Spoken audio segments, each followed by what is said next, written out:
This is Dungeness, and between the nuclear power station, the airport and the army firing range is an unlikely project to bring the short-haired bumblebee back to life in Britain.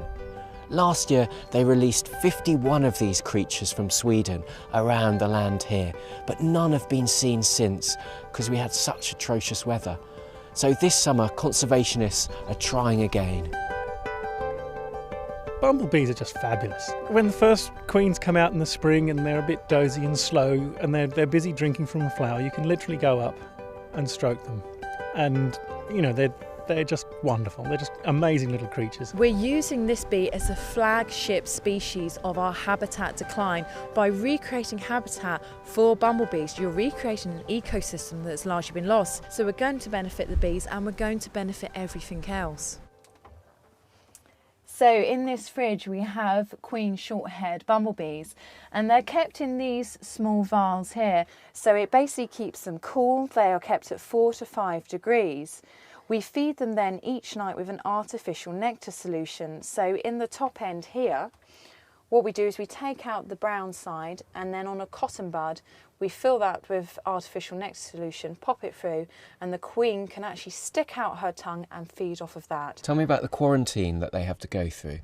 So once we collect the queens, they must go through quarantine, which lasts for 2 weeks, and that's done at Royal Holloway, University of London, where the disease bumblebee expert actually is.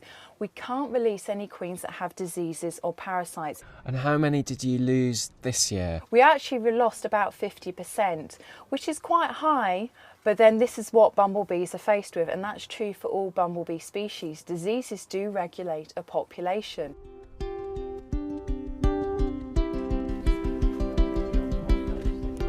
Basically all we're going to do is just release them onto the flower so they don't have to fly too far. Now, which way is she facing? I'll let you out this way, dear. What's the appeal of bumblebees for you?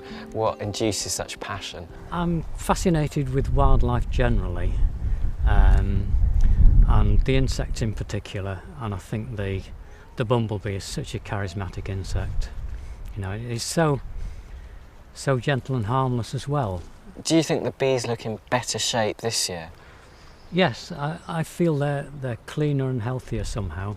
Maybe it's just an impression, but they seemed calmer this time as well.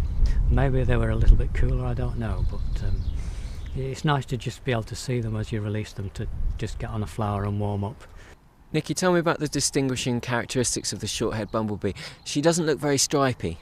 She doesn't look as much stripy as some of our more other common bumblebees. What's characteristic about this bee is actually the short hair. That's why she's called the short hair bumblebee. If you see her thorax, she actually has no hair there whatsoever. This actually means she's called thermophilic, which means she's a bit more of a heat-loving bumblebee. So that's why she was mainly more restricted to mid-England. So that's really the temperature range that she would go to.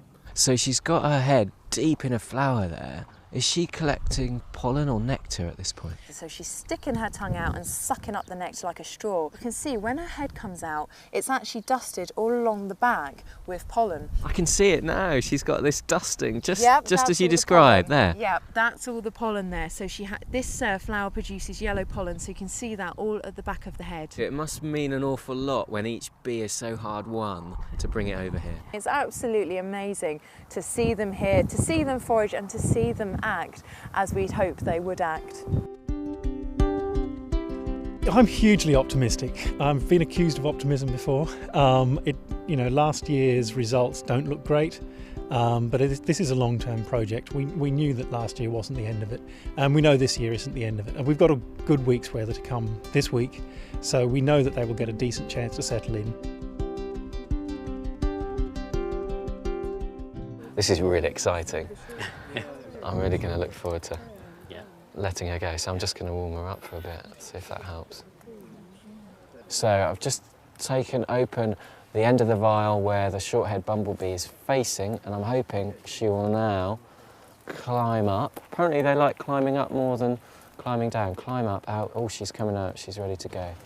So the short-haired bumblebee is now on the top of the yellow flag iris It's buried its head inside the flower. It's getting lots of nectar and pollen all over it as well. This is a really good sign. So hopefully it's getting enough energy to head off and start prospecting for nest sites. Because what we want is this female queen, obviously she's been pre-mated, so she's ready to lay eggs. We want her to establish a nest, and then hopefully this species can really get re-established in Britain once again.